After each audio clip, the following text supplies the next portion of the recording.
Ram Jai Ram, Gopal Govindo.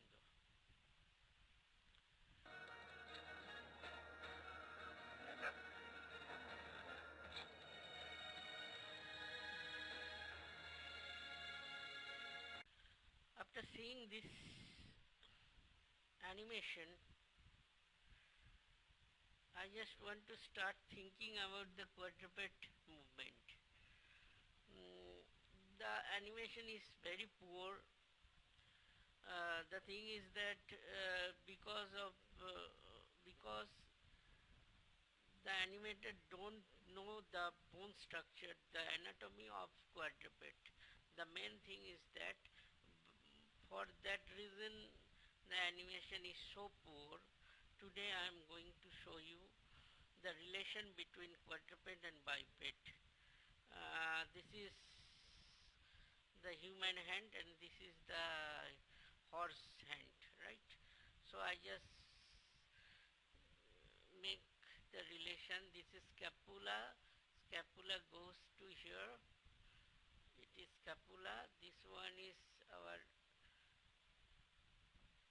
bones. This is another, and this radius and ulna goes here, right? These bones, it makes bigger to here, and the lower part is to here, and all the finger goes and make the things like this. So this is the relation. So I just open my Maya. Here you can understand how the thing. So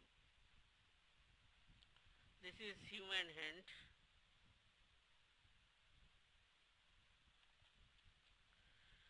And if I make it like this change like this way, right? So this is horse. So by morphing I can understand easily which part goes to where. This is human hand and this is human hand. This is dog. This is hawk. This is sheep and the last one is horse. So horse goes to sheep and then hawk and then dog and then human, right? So if I show like this, it is like this way, horse. So now you can easily understand which place go to where, right? These bones, see this one, how it's react.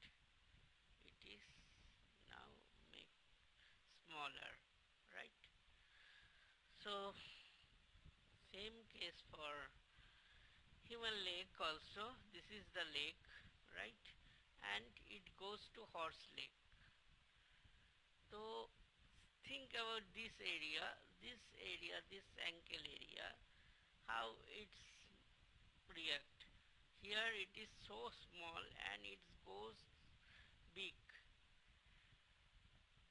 But generally we think we are the main thing is our confusion is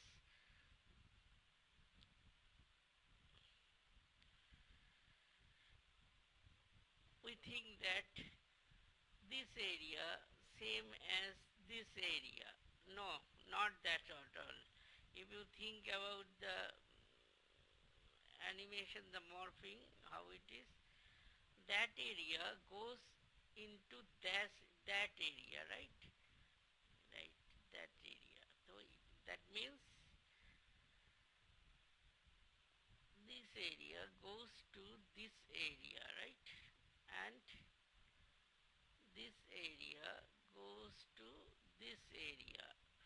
This is not true, right? So that's why it is like this. So now if any animator think and understand about this concept, he can easily do the good animation.